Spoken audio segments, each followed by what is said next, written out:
Hi everyone, it's Lydia here. Welcome back to The Weird Years.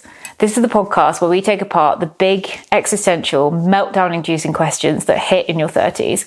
We talk them over, we talk to guests, and hopefully make this chapter of life just a little bit easier to navigate. Today's story is eye-opening and brave and honest. It's about what it's like to have a condition where your hormones almost completely take over your life. And this is a condition that very few people even know exists, let alone actually understand. If you've ever watched Married at First Sight, you'll recognise today's guest, Kristina. She was this incredibly open-hearted, kind, warm, super fun, bubbly character, always in amazing rave outfits, and really just lit up a room every time she walked into it. But behind this big energy, and they talked about this on the show, Kristina was struggling with a condition called PMDD. I had literally never heard about this until I saw Kristina on MAFS UK. PMDD is premenstrual dysphoric disorder. The way to understand it, perhaps, if you haven't heard about this before, is like PMS but on steroids. Kristina talks about how for 2 weeks of every single month, her life is completely rocked by these very debilitating physical and mental symptoms of the condition. She says that it's truly the worst of what can happen with your hormones in terms of your physical and mental health, and something that she wouldn't wish on her worst enemy. In this chat, Kristina opens up what it's like to live with this condition in your early 30s. She talks about the emotional crashes. She talks about the breakdown that ultimately led her to having a chemical menopause. And she also talks about a massive decision that she's made to have a hysterectomy in her early 30s. This is the removal of her womb. But this conversation isn't just about hormones, although I think a lot of you will relate to that part of the conversation. It's also about taking your power back when it feels like your body and your mind are completely out of your control. It's also about having the courage to make really difficult decisions for yourself, and decisions that a lot of people probably won't understand. We talk about what it's like when your body doesn't follow the plan that you thought you had for your life. We talk about how this condition seeps into every different part of her life and big decision making around careers, friendships, relationships, and how all of this is happening in a decade where there is already so much pressure to be doing a certain thing or living a certain way, and all of these societal expectations to have everything figured out. If you've ever hit that wall where your body, your emotions, and your expectations aren't aligning, then this is a story for you. But that's enough from me. Let's get into it with Kristina. If life feels like a whirlwind of clarity and confusion, pull up a chair. Welcome to The Weird Years.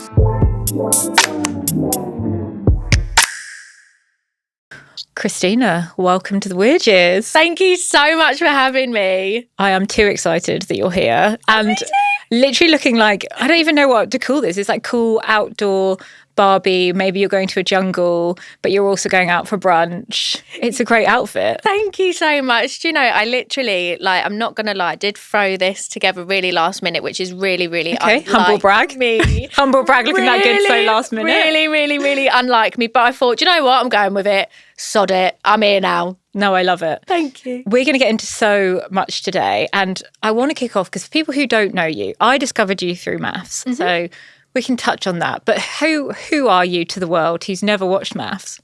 I am Kristina, and I am chaotic, wild. I love a rave. I love a festival. Most importantly, I love animals. Music is my life. That's me in a nutshell, really. I love that. I totally forgot. Yes, so many of your outfits on MAFS were such good, party outfits. Yeah, I know. I was in the wrong occasion. I was dressing for raves, mate. No, but I loved it. And yeah, so lots of people will know you from MAFS, which is Married at First Sight UK, for people who have not watched it yet. It's a site where essentially you literally marry someone at the first sight. You walk down the aisle and you see someone and you marry them. Yeah, I literally married a real stranger. Which is bizarre and bold and exciting and a little bit crazy. Yeah. Which probably sums up the last few years for you. Literally. And sums up me. Yeah. But what I really wanted you to come on and talk about is that in your season and in your storyline, a massive part of this was a condition that I had literally never heard of. Mm-hmm. And I was watching this and I was thinking God, have I been living under a rock? Because I class myself as someone who knows quite a lot about women's health. I like to be clued up. And then I heard this term, PMDD, and I was like, I literally I've never heard that in my, 30 years of life or whatever at that point. Never heard of it. And it was such a massive part of your story. For anyone who's not heard of PMDD, how would you describe it? I've actually just recently learned a new term that I am obsessed with. So premenstrual dysphoric disorder, keyword dysphoric. What is the opposite to dysphoric? It's euphoric.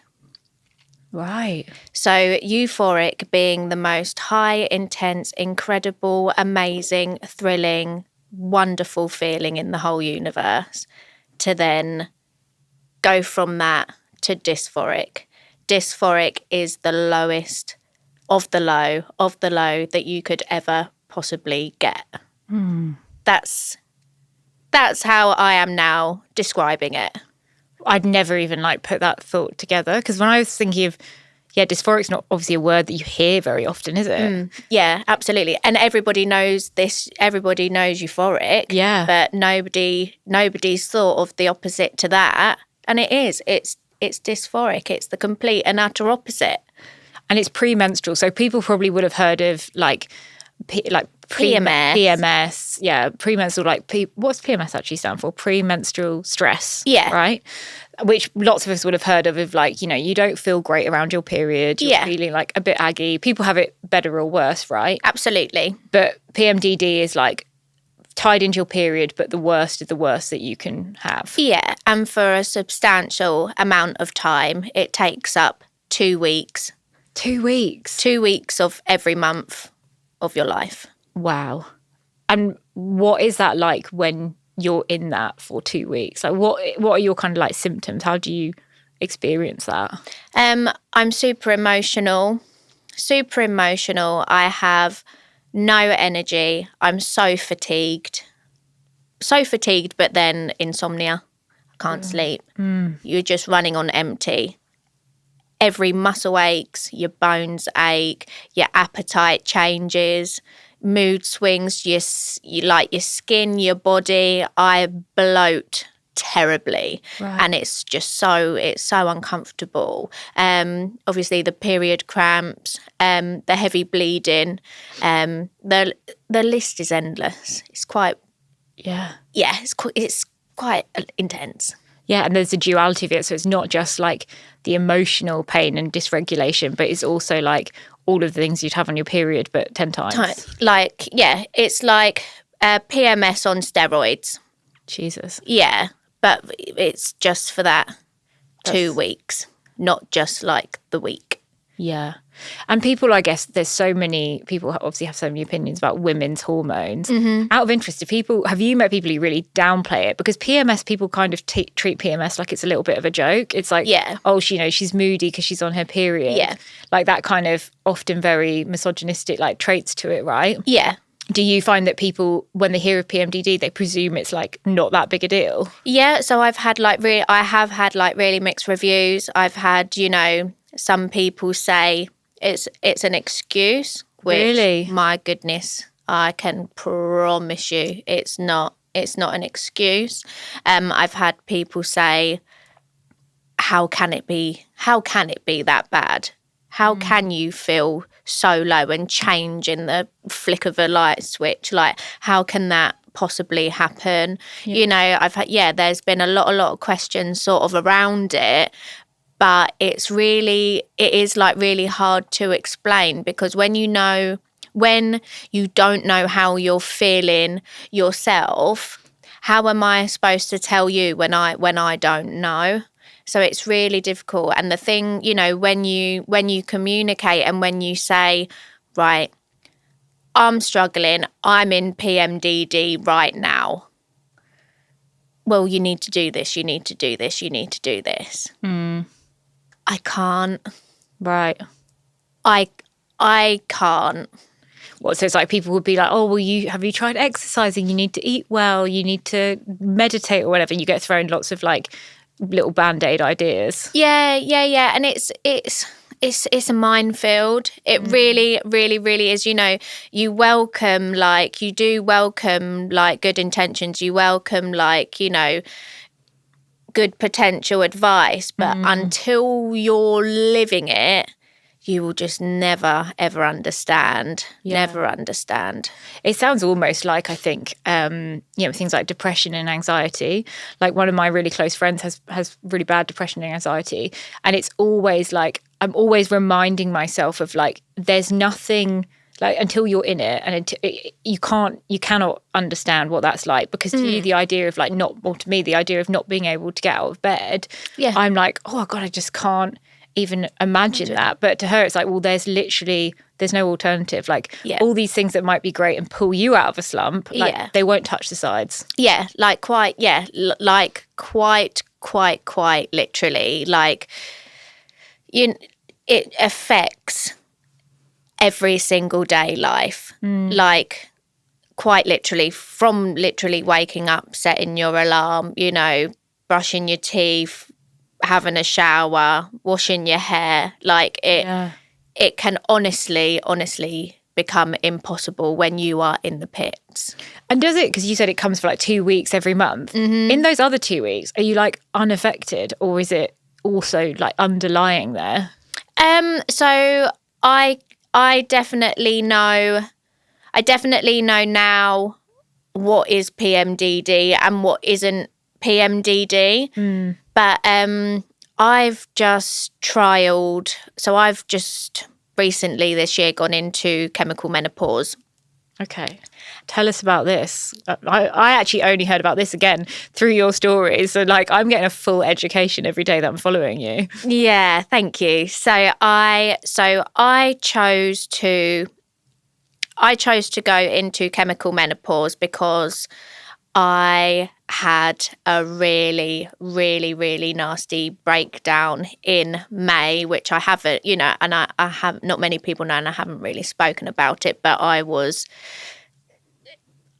unfortunately very, very suicidal. And I was ready to just be completely done. I was screaming, begging for help. And I got referred to the emergency crisis mental health team. They were incredible. They really, really were incredible. And I'm very grateful, for the services out there. But I literally said, something's got to give. I said, I cannot go through this again. Yeah. Like this is, something needs to change pretty sharpish. And so went back to the doctors and I was like, right, chemical menopause, let's do this. So chemical menopause, it's basically, it's chemically putting your body into menopause. So it basically shuts everything down in here. Yeah. So there's no hormones going on. And is it shutting down like your womb and your ovaries, or? Yeah. So you literally, you're going through the menopause 30 years earlier. Right. So to speak, 20 to 30 years earlier in sort of my case. Yeah. And I just wanted it to stop. Like I just wanted it to stop. The hormones in my body just, sort of just weren't working. My brain was just frying. But unfortunately for me, I was on Zoladex, which is an injection which I was having once a month, and then I was having HRT, tibolone, alongside that, which is hormone replacement. Which is the hormone replacement. Yeah. But unfortunately for me, it really didn't agree with me. It really, really did. Like on so many levels, just didn't agree with my body. I think my body just went into such a shock, right? Of shutting down, but it affected me. It really obviously affected me mentally, physically, emotionally. I couldn't walk up a flight of stairs without having to sit down and pretty much fall asleep. I was just wow. It knocked me for six. It really, really did. And, for some people, HRT is absolutely incredible. But, you know, when it doesn't work for you, it's like, oh my God, I'm trying all of these things here, you know. And I gave it time, but there was just a pinnacle moment, and I was literally just like, I can't live my life like this. Like I was just so not myself, and I was like, God, like, how is anybody supposed to like live their life like this? And you know, I was really unhappy, and it was affecting like my everyday living. And I just spoke to the doctor. I was due to go back for my second injection, and I phoned them up. Well, actually, so I actually missed my appointment for the injection because I couldn't move. Right. I couldn't move, and I couldn't get because to you're the like so appointment. fatigued. Yeah. Wow. And I was like, oh my God. And then I had to phone up again and say, I'm really sorry that I've missed my appointment, but I've missed my appointment because of this situation that I'm in. I'm, you know, what this is doing to my body. And I literally said, I'm sorry, but I'm stopping this. Like, I literally cannot go through another week of this. And they said, oh, you know, well, we don't sort of advise going cold turkey. And I was like, well, I'd rather go cold turkey than feel like this again. Yeah. So then I stopped, and then it took a long time for then my body to regulate itself again, being put into chemical menopause, to then trying to go back to some sort of normal. Yeah. It was really, really hard, and I was really irregular. Oh my goodness, when I was in chemical menopause as well, it's supposed to stop everything working. I was bleeding every other week, and it was bad. Like, it was bad, like literally bedbound bad. I couldn't, like, I was just, sorry, TMI, but I was literally, I was swimming in sea, like sea of red. Do you know what I mean? Yeah. I was like, this again, like this is a joke. So unfortunately, it really didn't agree with me.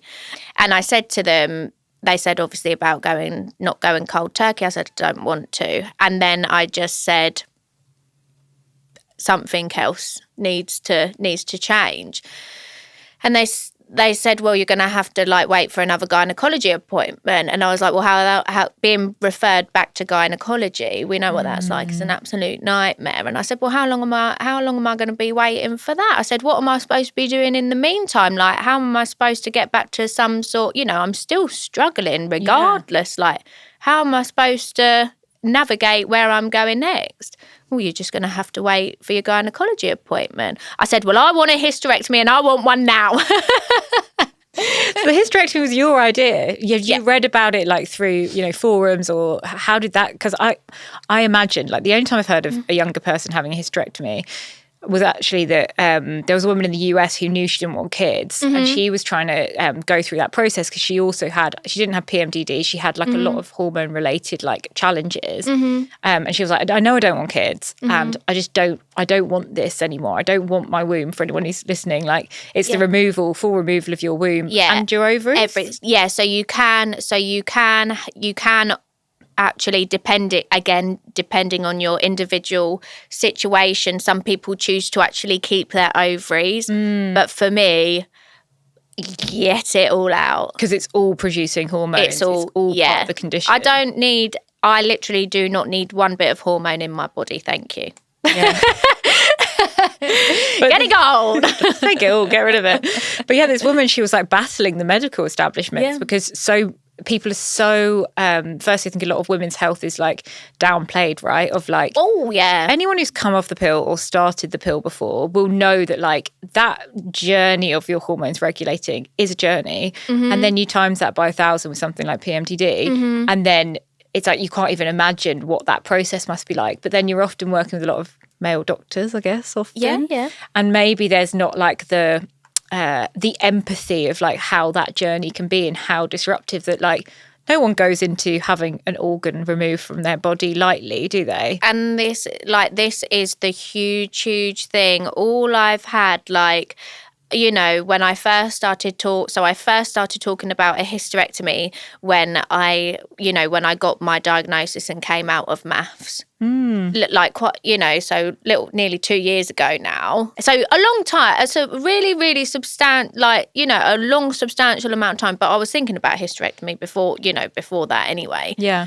But then when it got solidified, sort of, so to speak, I was like, just get it out. And they were like, don't you think that's a bit extreme? And I said, do I want to live my life unknowingly when I next feel like I want to top myself? Yeah. You know what I mean? I don't want to live in that constant fear of, you know, not battling with myself every month anymore. Like, why would I want to do that? And then, of course, alongside that, you're too young, children, family. It all comes as like a big package, doesn't it? But for me,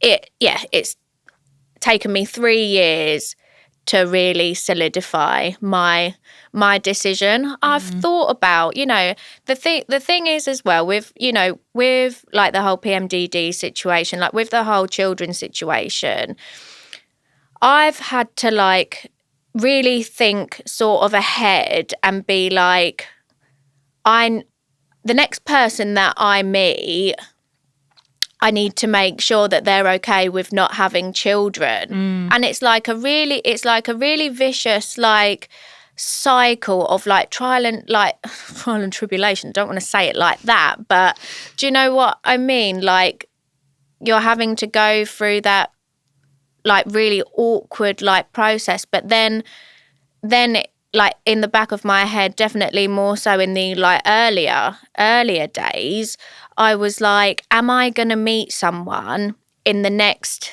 2 years that is going to make me want to change my mind and have children? Yeah. No. I'm 33 in December. I've had, like, as we briefly said before, like I've had a lot go on down there.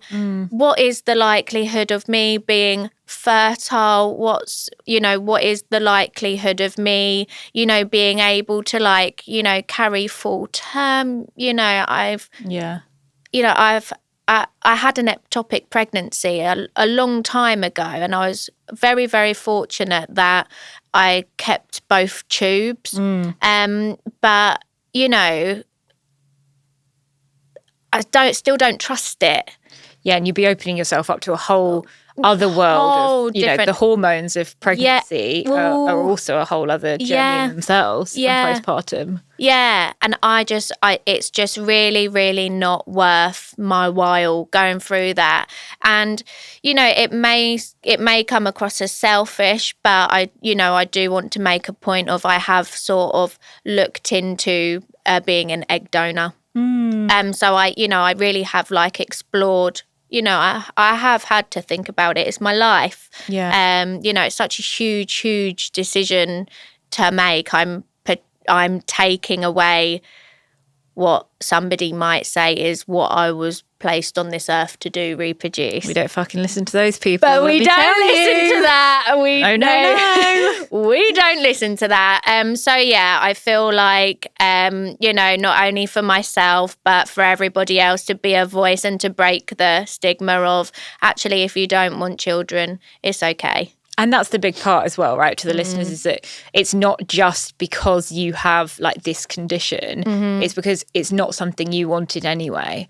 So like that's like, I guess, an important part of the story as well, is like, this is a very empowered choice for you. It's something that you like, I don't want that for my life. And I mean, if you compare it to something like mental health, if you, which I know is a massive component of it, if someone had really bad depression and anxiety and there was an organ in your body that you could have removed, which would help alleviate that, like, so many people would do it. Yeah, absolutely. And the same with, you know, people get mastectomies when they have their breasts removed because they know they've got like a gene that makes them more susceptible to cancer. It's like those things are not, or they're becoming far less taboo.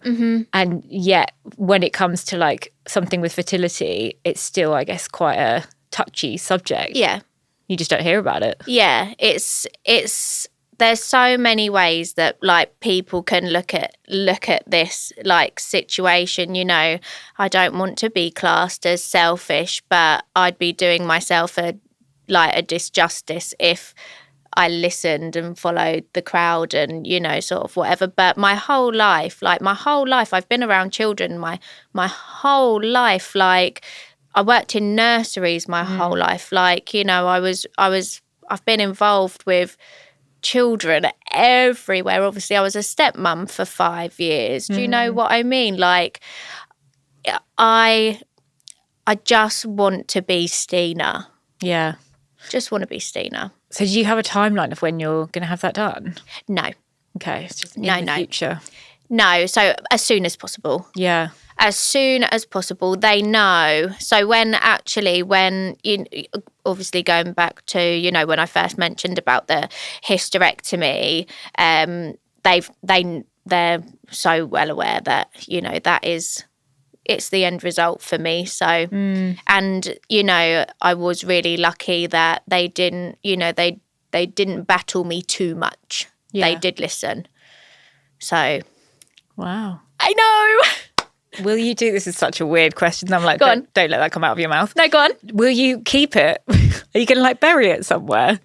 Like the stuff that comes out? Because, you know, like people, I'm just thinking about this because obviously I've got to give birth at some point. And with placentas, loads of people do stuff with their placenta. They like bury it under a bush because it's like a part of their body. Do you know, that's actually really interesting, and that's definitely given me some like food for thought. I never even like thought about that. Never even thought about that. But actually for me, and probably how I am and you like the way that I deal with things or process things, I'd be the type of girl to like bury it, grow something from it. It feels like you need like it's a ceremony of like it's a rebirth of you and like putting it back to the earth. Yeah, because obviously I'm like, you know, I do like, you know, I'm into Reiki, like I'm a spiritual kind of girl, so like that would like resonate with me. That's so interesting. I never ever thought of that. Yeah, wow. You have to throw like a little party or something for it and just do like I don't know, some sort of nice like grounding thing with the just to like then just be, you know, just to then like be at peace with my decision. Maybe, I don't know, but the thing is that the one thing is so difficult, but it's because I'm a caring, kind person and I think of everybody else. Like, the thing that gets me is the women that unfortunately can't have children. That really struggle with. Is that what, because earlier when you were saying that you don't want to be, you've thought about this decision, you don't want it to be a selfish decision. Is that where the word selfish comes from you? Is this idea that I don't like, I'm just not, honestly, the thought of somebody like that can't have children and I potentially can, and I'm choosing to not take that potential. That's hard because I'm a nice girl. Yeah, nice girl. I feel like you're being really harsh on yourself. I know. It kills anyone me. Listening would be like, well, firstly, it's your choice, regardless of, you know, even if you didn't have this condition. But also, this is like presumably once you have that, like once you have the operation, will it be like daylight? Complete change for you? Like, do they expect that almost all of your PMDD symptoms will go? So again, to each like individual, again, like trial and tribulation, most people do go on HRT. Right. Obviously I've experienced HRT and absolutely hated it, didn't get on with it. So am I going to have like some sort of miracle where I get it all taken out of me and I'm absolutely fine? Or, you know, am I going to have to like look at different routes? Am I going to have to go down like a more natural sort of journey, like path situation? Like, I don't know. Wow. I don't know. Unknowns, yeah. Yeah. Well, I guess obviously it's probably also not super common, I imagine. A lot of people having this procedure, like I imagine there's not loads of data to go off of what you can expect. No. So going back to the post that I done on Instagram, sorry guys, I done a post on Instagram, and it was a Q&A, and I had the majority of my questions asking if I was going to have children, sort of in the future. And I just done this like lengthy, situation. And at the end of it, I just put, unfortunately, this is my choice. Please respect it because you won't change my mind. And the response was so overwhelming. The influx of messages just congratulating me, telling me how brave I am. But most importantly, positively, that I got from this was the amount of women that have had a hysterectomy that have said it has saved their lives. Wow, that's amazing. Yeah.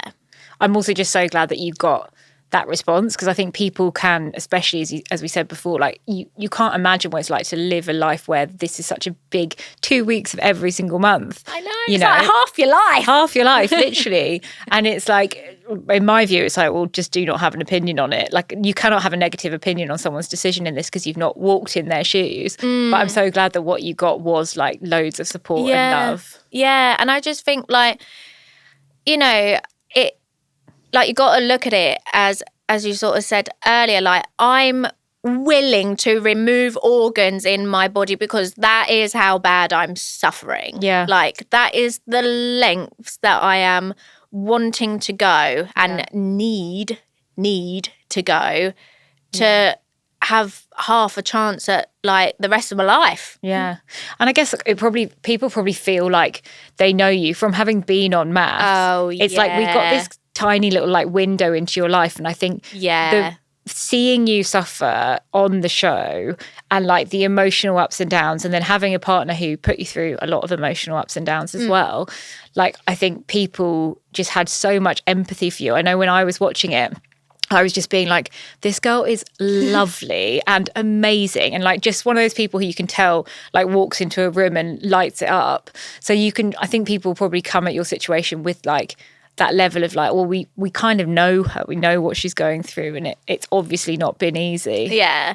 It's like it's so difficult. Like, I am, I feel very blessed. I feel very, very blessed that I am a good person and I am genuine, but that also comes with massive, massive struggles. Like, I have gone through a lot of heartbreak. I've gone through, a lot of struggles in my life, but it's got me where I am today because I am a good person. And most importantly, like, I am just being myself. I can't be anybody else. And it's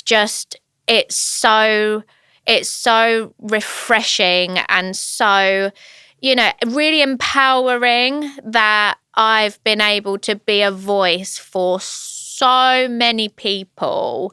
Like, it's really, it's great. But even then, like, I still almost like downplay it because I still obviously have my bad days and I still really, really struggle. And I think, oh my God, everybody hates me. Like, oh my God, liddly like, and I get myself into such a state, man. Yeah. And then once I come out of it, I'm like, oh, well, back to normal again now. Oh, I'm all right. Do you know what I mean? But it's just those pinnacle moments where I literally lose so much hope. And that happens, like, obviously you're used to this in the sense of it happens every 2 weeks, every month. But when you're in it, it's still like you can't get that clarity of like, I know this is going to pass. Like, it's all encompassing. All I literally have to say to myself, and what my friends and family sort of say to me is, it will be over soon. Won't be long. Hang with it. It's not forever. Yeah. You'll come out of it. And I just tell myself, right, a few more days, get through a few more days and you'll be all right. Yeah. But coming out of the chemical menopause, it took me a lot longer, Right. for my body to get back to some sort of normality. So I was tracking my original period, but because I was coming on every other then week, and then obviously, then I stopped bleeding, but then I worked out I was 17 days late for my regular cycle, and I was like, oh my God, what is going on here? And it really, really, really messed with me. And I think what you were saying before of like, you know, MAFS was a platform for you of so much growth, but also like to be able to get this story out there of this condition that people don't really know about. I read something when I was researching for this, which was on average, it takes a woman 12 years to get diagnosed with PMDD. Yeah. How old were you when you got diagnosed? So I got diagnosed when I was 31. 31? Wow. 32 now. Yeah, 31. So really recently? Yeah, literally after MAFS. Wow. Yeah. It took me 10 years. Can you tell us a bit about like the process of when did you realise, okay, this isn't like PMS, this isn't like what my girlfriends are going through, like this isn't normal? So I remember one really like quite vivid moment. I was at home with my mum and dad. They were together. Obviously they were together at the time. They're not together now.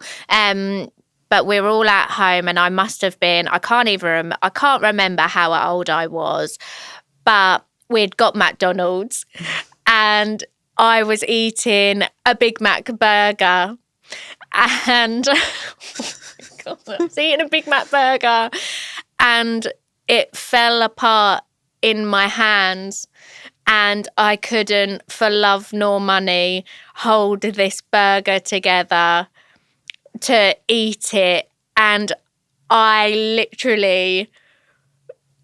was inconsolable. I was absolutely beside myself.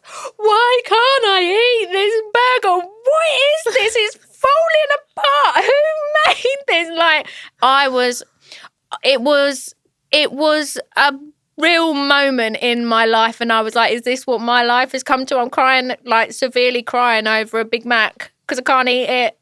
Wow. And that was when you were like, okay, this is a big emotion for the situation. Yeah. And like my family were literally, I was going to say, like, how are your parents, like family responding to this? Like, what's going on? And they were like, and I was like, no, this is like this. I literally, and I couldn't finish the rest of the burger because I was so upset because I couldn't hold it together.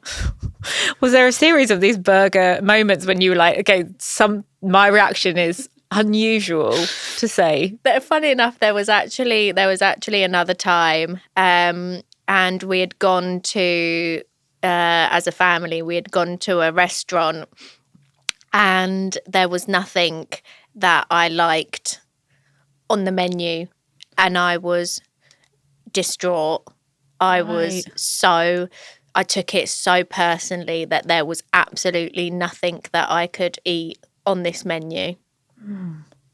And people like listening, or people in your friendship group at that time, did they just think you were like difficult, or like were they like, oh, why is she so upset all the time? Like, did they think it was something in your personality, or were they like, no, this is clearly linked to hormones, or they saw a pattern? Like, how do you go from being like, I'm a very emotional person around my period to being like, no, this definitely, like, I need to see a doctor? I just think I'd been not misdiagnosed, but theoretically, like, misdiagnosed with depression on and off throughout my teenage life. Right. Like literally through my 20s. I took my first antidepressant when I was, can't even remember how old I was, but I was young. Young, like, and I was like, but what I couldn't rack my brain around was that I wasn't depressed every single day. Right.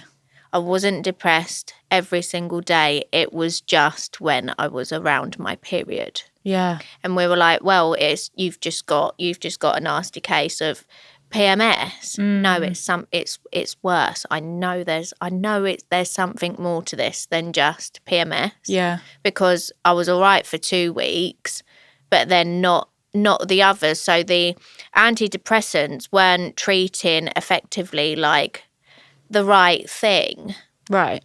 And then I'd go through like periods where, I'd be on the antidepressants. Then because, I'd be on them for like a certain amount of time, then I'd come off them because I was feeling all right because I wasn't on during my period. And it was all like, it was so erratic.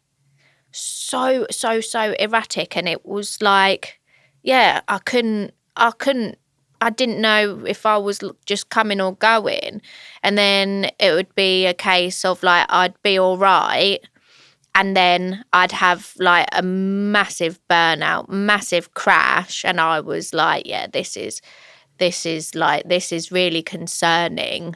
So yeah, it's been wild. And when you went to the doctor and eventually, like, you're like, this is definitely, like, antidepressants aren't working. I know it's linked something to my cycle. I'm up and down. I'm trying all this new stuff. How long did it take for them to take it really seriously? Because that's a concern you often hear with like women's health, is that it's kind of downplayed so massively. Yeah. So when it was like I might be wrong here, but like 2019 maybe, I can't remember. But I had actually done my own research by then, and then I found PMDD, and then I took my research to my doctor. And I said, this is what I've got. And they literally were like, haven't even heard of it. Wow. The doctors hadn't heard of it. The doctor literally typed into Google PMDD. Wow. And he went, oh, well, yeah, it sounds like it, doesn't it? And I was like, you are joking? Like, so I literally just wrote down, I'm very proactive. Like, I literally wrote down all of my symptoms, every single like situation that I was like feeling. I'd done like a diary situation, and literally just went and presented it, and they didn't even bloody know. Wow. Is that something that you recommend to people now? Because I imagine... Oh, all the time. Yeah. Go with your symptoms. Be a step ahead. You have got to be a step ahead. Go down with your symptoms. Get your info ready before you go down there, because you've done their job for you. Yeah. These are my symptoms. What are you going to do about it? And how are you like living? How are you living life at this point? Because I was reading actually that in France, I think it was in 2019, they brought in like menstruation leave into businesses. So people, like, it's a registered reason to have sick leave. Because, you're menstruating, you're going through it. Yeah. When you're having this every other week and in your 20s, you're dating, you have a job, like, how are you navigating life? So I was throughout my 20s, I was literally in 2 very long-term relationships back to back. So I wasn't really that single in my 20s at all. I think I had like 9 months where I was single. Wow. But I just thought I was just unhappy, like, with my partner. I'd want to, not be with them every month. Do you know what I mean? And I just thought that it was, that was like sort of a relationship situation. You have your ups and downs, don't you? With the work situation, like, it's made me leave jobs. Right. Made me leave jobs because I literally couldn't cope. Like, I had to, like, left a nursery, left a care home, and it was tough because obviously I didn't have my diagnosis back then. And then when, like, I was explaining to, like, the people that I was working with, this is like PMDD, they didn't know about and they didn't know the severity. But because, like I always have been. I've worked from a really, really young age, I always have had that work mentality of you get on and you do it. Right. But when I was so bad, what I used to do was literally just carry on and carry on and carry on, and then I'd then I'd burn out, and then it'd be a real like situation. My mental health just absolutely plummeted.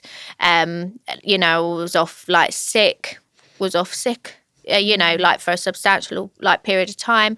Then I'd make a change, and it was literally it was quite a vicious cycle. Yeah. Really, really vicious cycle, really hard to navigate because, I genuinely would not that I have a worst enemy, but if I had one, I would not wish it on my worst enemy. Mm-hmm. It's not a choice. We do not choose to be like this. And it's soul destroying. Because I'm, I am very good at like communicating sort of when I'm struggling, like I've got no choice. And the thing is, because I am wild, I am like crazy, I'm very bubbly, like, I am like this big personality. Mm. But when I'm in PMDD and people see that change, they're like, bloody hell, like, whoa, that's like that's scary. Like that is such like a conflict of personality. Yeah, they're like, these are two different people. Like, yeah, literally, split personality. Yeah. Do you know what I mean? And also, PMDD often gets misdiagnosed with BPD, which is borderline personality disorder. Does it? That's interesting. Yeah. Yeah, absolutely. Yeah. Oh, it's just mental. So yeah, it literally work-life situation, affects it massively. And especially like when you're a people pleaser, like myself, like you don't want to let anybody down. But if you can't, when it's a condition. It's a condition. It's not just something plucked out of the ground. It's a real condition. Yeah. So, sometimes it is really hard to sort of get that. Sometimes it is really hard to sort of get that across because you're not doing it on purpose. Yeah.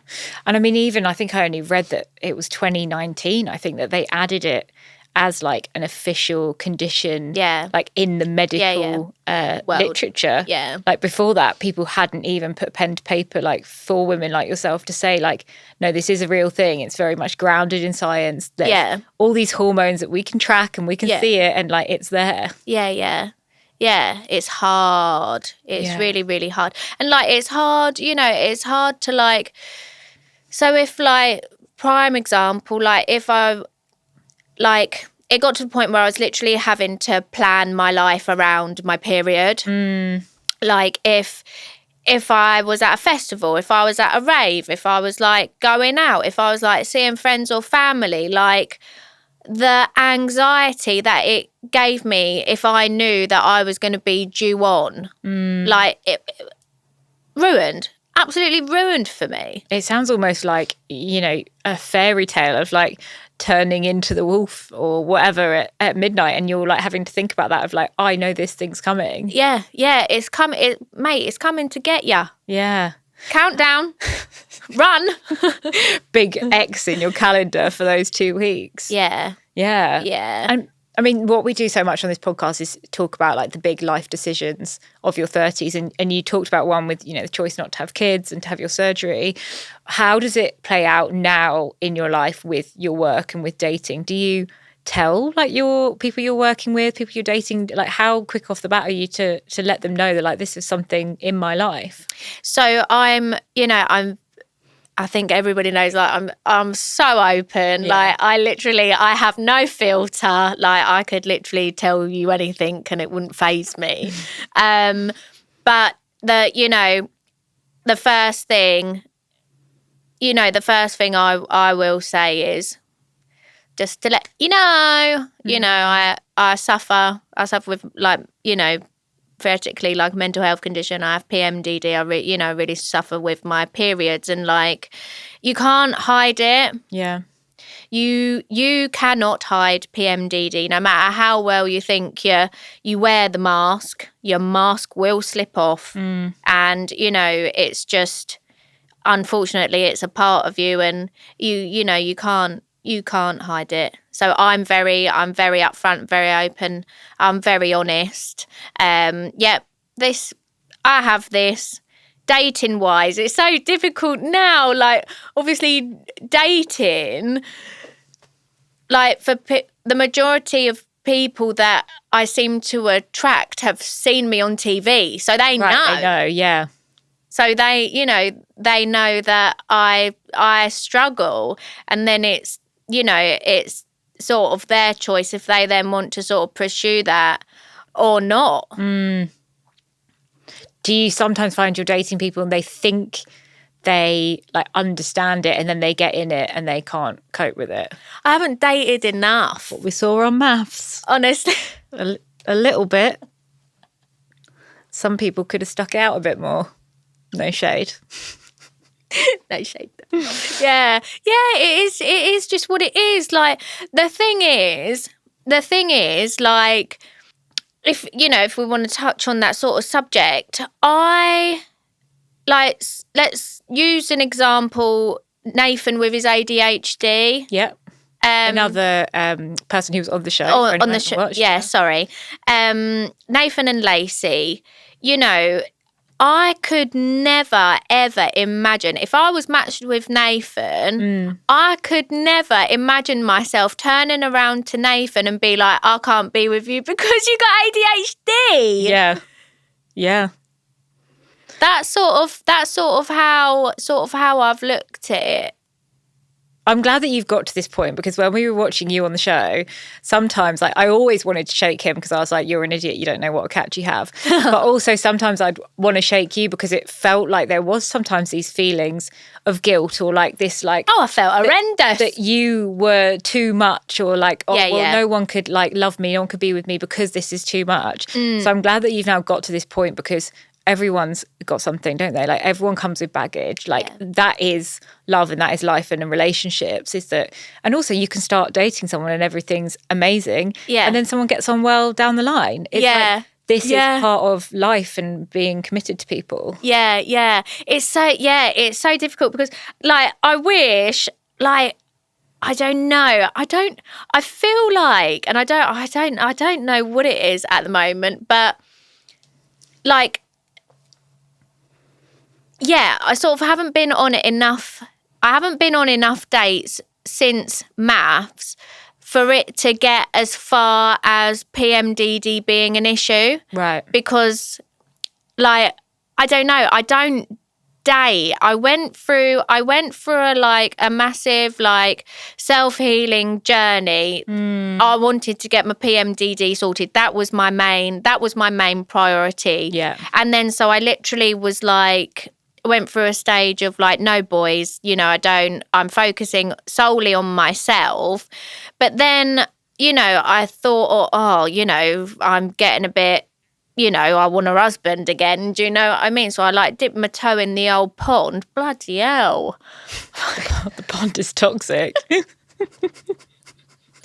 That pond ain't for dipping your toe in, mate. That pond is neon green a lot of the time, and there's shit lurking beneath the surface. Yeah, literally. So, like, dating for me at the moment, like, it is really difficult. And the thing is, what I'm finding is the people that I like don't necessarily like me back. And the people that like me, I don't necessarily like them back. I just haven't found my person yet. Yeah. I think that's a good place to leave it on, exploring all this stuff in the weird years. And I'm sure when you find that person, all of this stuff will fall into place as it does. I've got this question, which I love to, it's our near to ending question. Yeah. But if there's one myth, misconception, or societal expectation which is tied to this period of life and you want to challenge it, what would it be? Oh my God. I know, we've been all fun and games and now I'm like, give me a serious No, it doesn't have to be serious. But yeah, a myth, a misconception or societal expectation which is tied to your 30s. If you wanted to challenge that and be like, that's absolute rubbish, what would it be? I would definitely say you don't need to have your life together by a certain age. Preach. You really, really, really don't. I thought I was going to be married with children. I've had 2 mortgages, so I can tick that off. But, you know, I thought I was going to have everything by, like, you know, the age of 26 to 28. There's no rush. Yeah. There's no rush, but life is precious. I love that. Completely agree. And we're going to finish on yes or mess, which is our rapid fire section. Yeah. Where there's 5 statements. If you think it's good, you're like, yes, I like it. If you think it's a mess, it needs to go in the bin, then it's a mess. Okay. So number 1 is scheduling big life decisions that you have to make around your hormone shifts. Yeah. Solid. Being open with your employer about having PMDD. Yes. Love that. This is an interesting one, but prioritising flexibility over salary when it comes to your career. Oh, I'm a wild one, so yes. You never know what you're going to do. Literally. Can't be locked down. Using TikTok and social media to diagnose your own hormones. But that's really difficult. That's really, really, really contradicting. Is there a middle ground? You can give a middle ground, yeah. I'm going middle ground because for people like myself that are living and breathing it, it's people have been diagnosed because they've seen me. But then I would never want to make somebody feel like they're going crazy because they think they've got this condition, but actually they don't. I think that's quite a fine line there. Yeah, sensible. And the last one is telling people about PMDD before your first date. So they never heard of you. Do you give them a little text and just say FYI, or do you just go with the flow? God.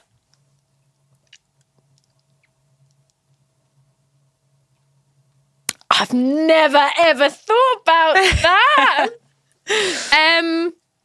Yeah, I feel, that's not quick fire. I'm really sorry, but I feel like because as I said, like most of the people that are interested in me have seen me from MAFS, so they already know. But if I had somebody brand new come into my life that didn't know me, that's so difficult because I wouldn't want to scare them away. I think I'd wait to actually meet them. Yeah. I think I'd actually wait to get on the day, and then if the conversation goes that way, then I'll be like, oh yeah, like by the way, like I have something called PMDD. It's this, that, and the other, and then I'd invite.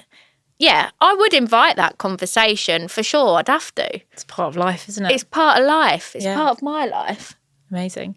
Well, yeah, I think honestly what you're doing like with this conversation, I'm so grateful to have you on because as I said, I'd literally knew nothing about it until I saw you on MAFS. And I think so many people, we know so many people, like hundreds of thousands of people following you will have heard your story and it will make a massive impact to people. So yeah, thank you so much for being here. Thank you so much for having me. Honestly, I've had the best time. Oh, good. I love it. Yay!